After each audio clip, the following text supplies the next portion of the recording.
ओम शांति। 30 जून 2022। बाबा के महावाक्य। मीठे बच्चे, बाप से जो प्रतिज्ञा की है उस पर पूरा पूरा चलना है। धरत पर ये धर्म न छोड़िए। यही है सबसे ऊंची मंजिल। प्रतिज्ञा को भूल उल्टा कर्म किया तो रजिस्टर खराब हो जाएगा। प्रश्न: यात्रा पर हम तीखे जा रहे हैं, उसकी परख अथवा निशानी क्या होगी? उत्तर: अगर यात्रा पर तीखे जा रहे होंगे तो बुद्धि में स्वदर्शन चक्र फिरता रहेगा।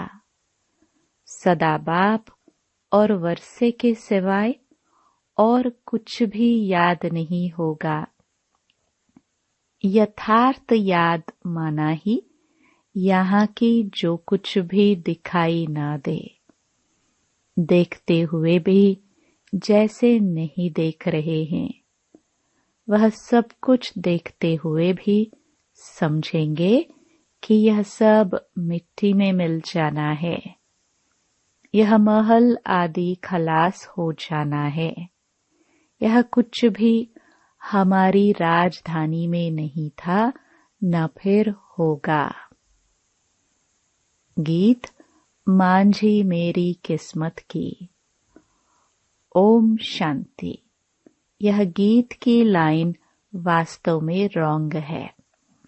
बाप कहते हैं, बच्चे, मैं आया हूँ तुम्हें ले जाने के लिए।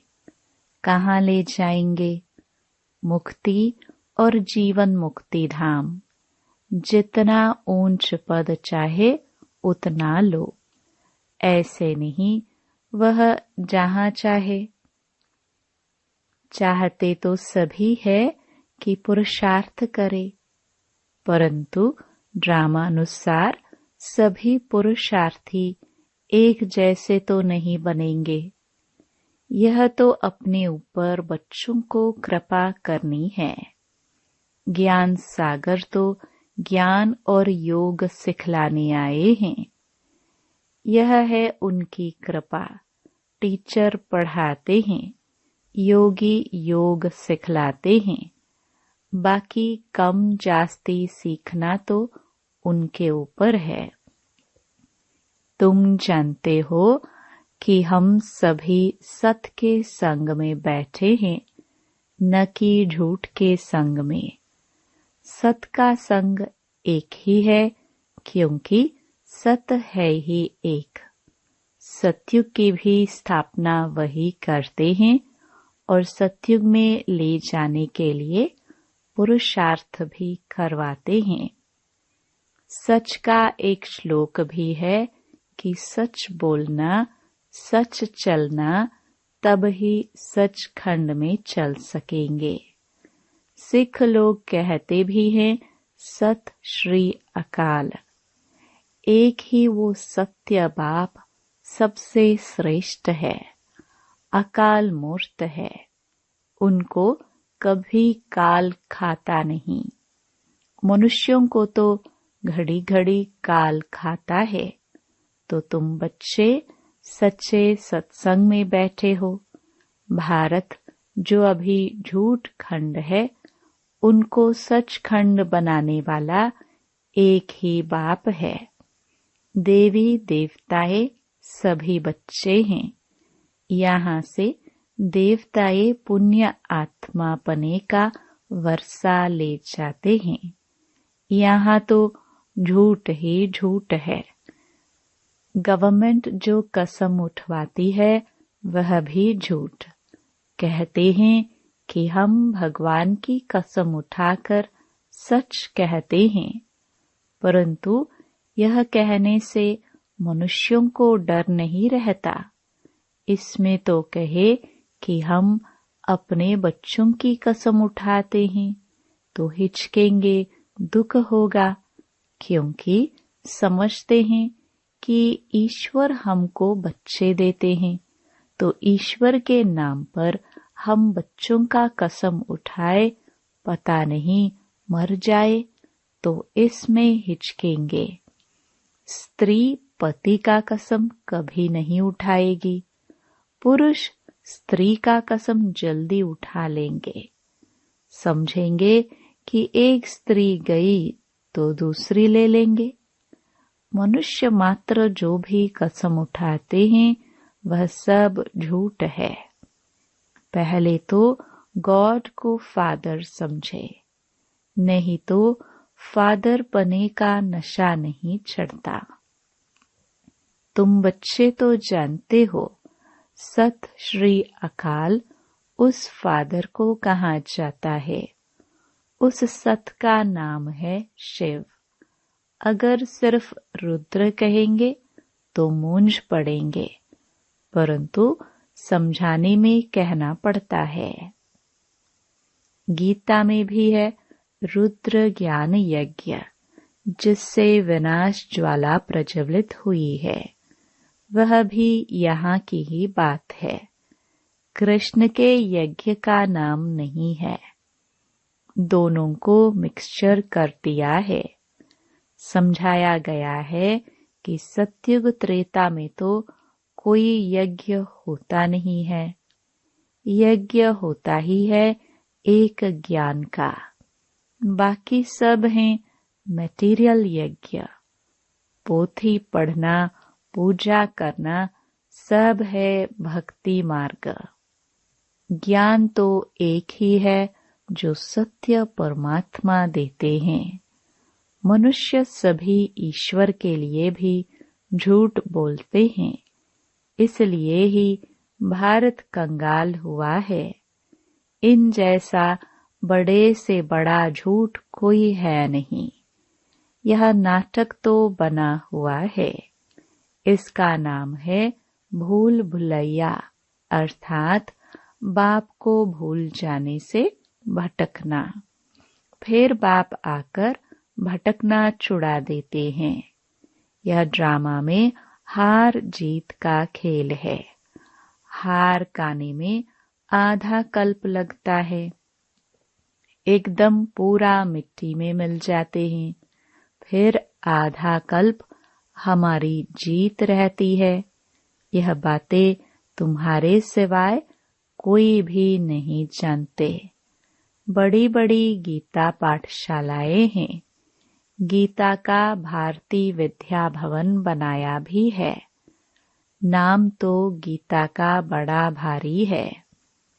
गीता को कहा जाता है सर्वशास्त्रमयी शिरोमणि, परंतु नाम बदली करने से कोई काम के नहीं रहे हैं। गीता का नाम तो बहुत चला आता है। बाप कहते हैं गीता का भगवान मैं हूँ, न कि श्री कृष्ण। अभी है संगम। बाप रचयिता है।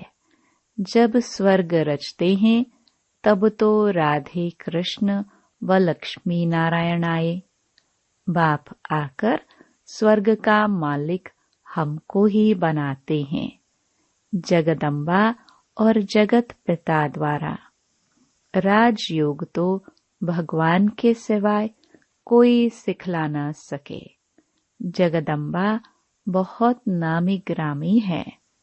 कलश भी जगत अम्बा पर रखते हैं। लक्ष्मी नारायण व राधे कृष्ण तो अब है नहीं। कृष्ण के साथ तो राधे भी होनी चाहिए। गीता में राधे का कुछ भी वर्णन है नहीं, भागवत में है। बाप कहते हैं कि जो राधे कृष्ण थे वह अब 84वें अंतिम जन्म में है। मैं उन्हों को और उनकी राजधानी को फिर जगा रहा हूँ। सभी को गोरा बना रहा हूँ।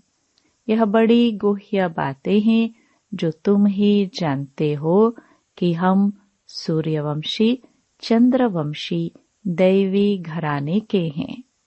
हमने 84 जन्म भोगे। अब फिर से हम सतयुग में जाएंगे। गिनती तो सतयुग से लेकर करेंगे ना। 84 जन्मों का चक्कर भी मशहूर है। तुम वर्षे को घड़ी घड़ी याद करते हो ना।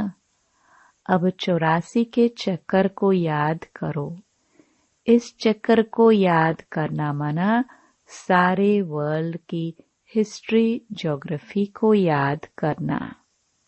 जितना स्वदर्शन चक्र फिरता रहेगा उतना समझो वह यात्रा पर तीखा जा रहा है। तुम जानते हो कि अब कांटों की दुनिया है। तमो प्रधान मनुष्य 5 विकारों में फंसे हुए हैं। बाप कहते हैं मैंपन छोड़ दो, लेकिन छोड़ते नहीं। इतनी बेहद की राजाई मिलती है तो भी कहते हैं कि ख्याल करेंगे। क्या यह विकार इतने प्यारे लगते हैं जो कहते हो कि छोड़ने लिए ख्याल करेंगे? अरे अभी तो प्रतिज्ञा करो तो बाप से मदद मिलेगी। इतना जरूर है कि प्रतिज्ञा कर, फिर कुल कलंकित नहीं बनना। धरत पर ये धर्म न छोड़िए। बड़ी कड़ी मंजिल है। बाप तो पूरी कोशिश करेंगे ना, लूज नहीं छोड़ेंगे। अच्छा एक बार माफ कर देंगे, अगर फिर किया तो मर पड़ेंगे। इसमें रजिस्टर खराब होता है। यह विकार तो पॉइजन है। ज्ञान है अमृत, जिससे मनुष्य से देवता बनते हैं। वह तो है कुसंग। सिख लोग सत श्री अकाल कहकर बड़ी धूम मचाते हैं, क्योंकि सत श्री अकाल ने सबका उद्धार किया है, परंतु उनको भूल गए हैं। भूलना भी ड्रामा में है। जैन धर्म वालों का बड़ा कड़ा संन्यास है। बाप कहते हैं कि मैं तुमको सहज राजयोग सिखाता हूँ। बाप कोई कष्ट नहीं देते। भल एरोप्लेन में जाओ, मोटरों में घूमो फिरो, परंतु खान पान की जितना हो सके परहेज रखना है। भोजन पर दृष्टि देकर फिर खाना है, लेकिन बच्चे यह भूल जाते हैं। इसमें तो बाप को व साजन को खुशी से याद करना है। साजन हम आपकी याद में आपके साथ भोजन खाते हैं। आपको अपना शरीर तो है नहीं। हम आपको याद कर खाएंगे और आप भासना लेते रहना। ऐसे याद करते करते आदत पड़ जाएगी और खुशी का पारा चढ़ता रहेगा। ज्ञान की धारणा भी होती जाएगी। कुछ खामी है तो धारणा भी कम होगी। उनका तीर जोर से नहीं लगेगा। बाप से योग माना देखते हुए भी यह समझना है कि यह अच्छे अच्छे महल भी मिट्टी में मिल जाएंगे। यह हमारी राजधानी में नहीं थे। अब तो हमारी राजधानी स्थापन हो रही है, उसमें यह कुछ नहीं होगा। नई दुनिया होगी। यह पुरानी झाड़ आदि कुछ भी नहीं होंगे। वहाँ सब फर्स्ट क्लास चीजें होंगी। इतने जानवर आदि यह सब खलास हो जाएंगे। वहाँ बीमारियां आदि भी कुछ नहीं होंगी। यह सब बाद में निकलती हैं। सतयुग माना ही स्वर्ग। यहाँ तो हर चीज दुख देने वाली है। इस समय सबकी आसुरी मत है। गवर्नमेंट भी चाहती है कि ऐसी एजुकेशन हो जिसमें बच्चे चंचल न हो। अभी तो बहुत चंचलता हो गई है। पिकेटिंग करना, धरना देना, भूख हड़ताल आदि यह सब हो रहा है ना। यह सब किसने सिखाया? खुद का सिखाया हुआ ही खुद के सामने आता है। बाप कहते हैं, बच्चे शांति में रहो। झांझ आदि बजाना, रड़िया मारना, यह सब है भक्ति की निशानियां। तुम साधना तो जन्म जन्मांतर से करते आए हो।